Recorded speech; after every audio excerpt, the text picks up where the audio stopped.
So I'm sure everyone who's excited for Mortal Kombat 1 has seen the recent trailers that were showcased at Comic-Con. We had the Umgadi trailer that showcased some very interesting characters to say the least. The new Mortal Kombat Legends movie that looks like it'll be tons of fun, and also has another interesting character that I'm curious to see what they do with. And you know the third trailer. Everyone knows the third trailer. We finally have Omni-Man, Peacemaker, and Homelander thrown into the world of Mortal Kombat. On top of those guys, we've got returning Mortal Kombat characters in that Kombat Pack as well. Things are about to get brutal and bloody as hell in the Mortal Kombat universe. And as a longtime fan, I'm 100% here for it. What I wanted to discuss in this video today though, are those interesting characters that we saw in the Umgadi trailer, on top of some leaked footage that shows off even more characters that we should be super excited to see again. Before I get started though, I'd like to thank today's video sponsor, Imperial VPN. You know the Nords and the Imperials aren't the greatest of friends. And when it comes to protecting your internet, the Imperials have got you covered better than those pesky Nords. Imperial VPN protects your IP address from that lazy Jarl who wants you to do the whole Dragonborn thing for it. It lets you change to any region so that you can live your life the way it was intended, to be the Dragonborn for the Imperials. It doesn't just protect you from the Nords though. I remember one time I hit a homeless guy with my travel cart and felt like there was a mysterious brotherhood that I had caught the attention of. Thanks to Imperial VPN, I was able to sleep soundly at night and not have to worry about any weird or creepy brotherhood intruding during my slump. If you use promo code TCG2K23, you can get a whole whopping 1% off your first month of the subscription. Anything after that? Nope, can't help you, man. So do yourself a favor. Join the Imperials and get Imperial VPN today. Imperial VPN is not a real product and is in no way, shape, or form trying to take away from the actual business known as NordVPN. Though if you guys are up for sponsoring me for a couple videos, that's totally fine as well. Imperial VPN, though being a fake product, does not condone the hitting of homeless people with travel carts and bad-mouthing Jarls. Be sure to like, comment, and subscribe if you enjoy this content.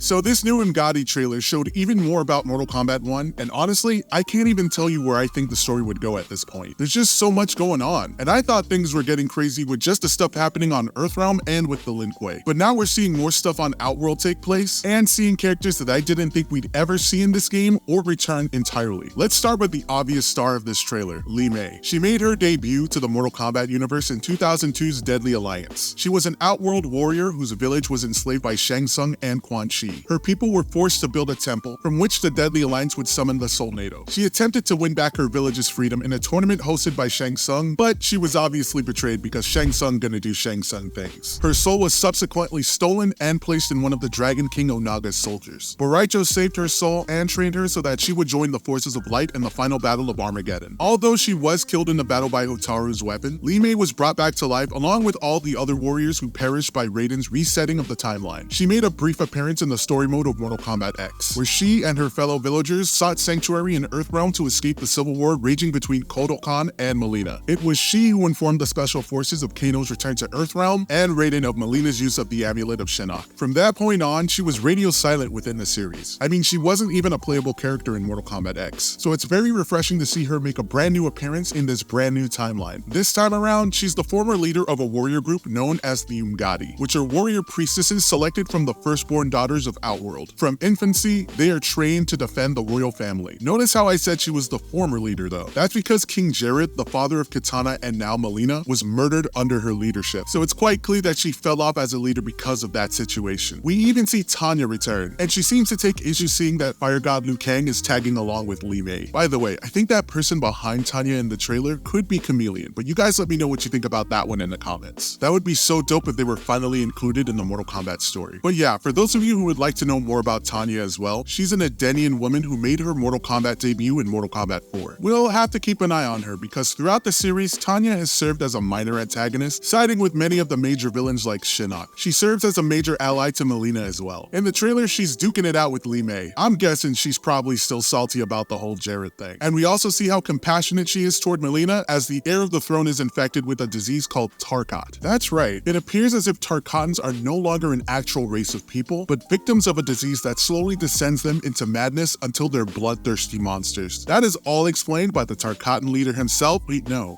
the main Tarkat victim? This'll be a weird one to adjust to for sure, but yeah, we see Baraka is also a playable character in this game. I wonder how we'll see his story pan out, and if there is any possible way to cure this this new Tarkat disease for Mileena, and even possibly Baraka. What if it ends up being like some kind of Beauty and the Beast type deal, where Baraka is actually a good-looking outworlder or something, and Mileena falls for him if the disease is cured? I'm just kidding, please don't do that. I do think this will be one of the major things in the story, since even Kenshi seems determined to help Mileena. It'll be very heartbreaking if she does descend into madness and ends up fighting the very people who've been trying to help her through this whole ordeal. Now, going back to when Li Mei and Tanya were beefing in the video, Li Mei says that the Empress and her family are in danger. I found this very interesting for two reasons. The first being that Mileena is considered heir to the throne, which means she doesn't have the throne just yet. It leads me to believe that Sindel is very much alive and well. The second thing that was interesting to me is that in one of the leaked pieces of footage that shows two more interesting characters that I'm going to talk about, Li Mei sounds like she's in disbelief hearing about Shao Kahn's reign in the former timelines. And Liu Kang even claims that Shang Tsung is the root of Shao's treason of Outworld, which makes me very curious as to how Shao was before his apparent corruption by the evil sorcerer. He pretty much convinces him that he's the only person capable of saving Outworld. I do wonder where this puts Onaga in the series though. Mileena is heir to the throne, meaning Sindel has to be alive, and Shao is currently a general in Outworld. Can't wait to see how this one unfolds. But it's looking like the Dragon King might not be in the mix at the moment. So remember that leaked piece of footage I mentioned earlier? Let's talk about it. In that leaked footage, not only do we hear about how Shao could be committing treason soon, but we also see two characters that we haven't seen for quite some time in the Mortal Kombat series. The first one that I'm sure everyone knows about at this point is Reiko. We haven't seen this guy in a game since Mortal Kombat Armageddon. He made an appearance in that interesting Mortal Kombat movie. Look, I'm not dogging on the movie too hard, okay? I went to see it and expected fights, violence, and some of my favorite Mortal Kombat characters, and it delivered, so I can't complain too much. Still looking forward to that sequel. But yeah, I'll just say that Reiko did look kind of weird in that movie. Interesting design choice for sure. Let's not forget to mention that Reiko was also in the Mortal Kombat X comics that ran for a bit, and he was pretty badass in there as well. The second person who makes an appearance is Motaro the Centaur, who we haven't seen since Mortal Kombat 9 since Raiden, you know.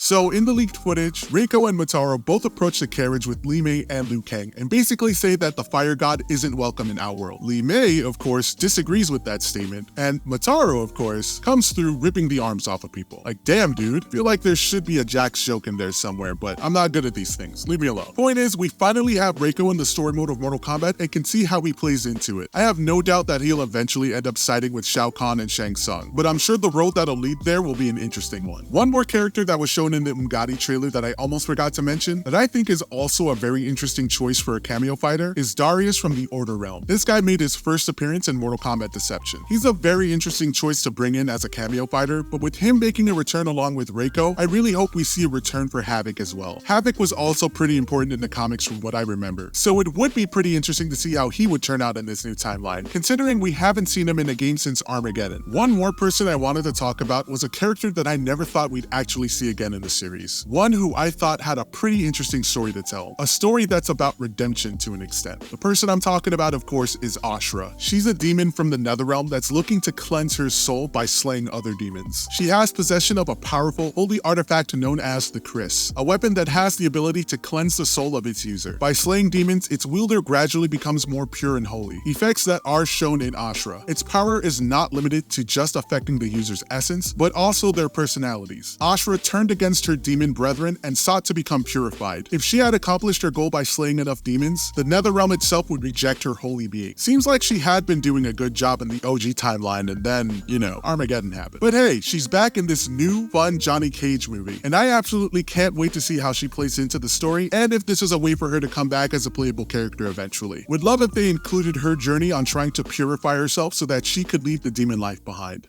We got a ton of characters that were shown off during the Comic-Con showcase, and I think I speak for a lot of people when I say that this is a really good year for Mortal Kombat. Hell, this is a good year for fighting games in general, if I'm being honest. With the release of Street Fighter 6 and the eventual release of Mortal Kombat 1 and Tekken 8, these fighting games will totally be duking it out when the Game Awards come along. Mortal Kombat 1 did a great job hyping people up with the Umgadi trailer. It's awesome that they brought back Li Mei, Tanya, and Baraka as main fighters, and of course Darius as a cameo fighter. The leaked footage gets me even even more hyped, knowing that we'll be able to see some Reiko and Wataru thrown into the mix as well. We most certainly can't sleep on those fighters in the Kombat Pack either. I'm already excited as hell to hear what voice lines John Cena is going to have for all the combatants he comes across when he tries to achieve peace at all costs in this universe. And we'll finally be able to see some super intense battles between Omni-Man and Homelander. Always nice to see Quan Chi and Ermac, of course, and I'm so glad they brought back Takeda after excluding him from the 11th installment. Mortal Kombat 1 is shaping up to be a fighting game that's jam-packed with an intriguing story, tons of content and new features, and interesting fighters all around. And personally, I don't even think they're done showing off everything just yet. So be on the lookout, fellow combatants, because Mortal Kombat 1 might just be the biggest fighting game of 2023.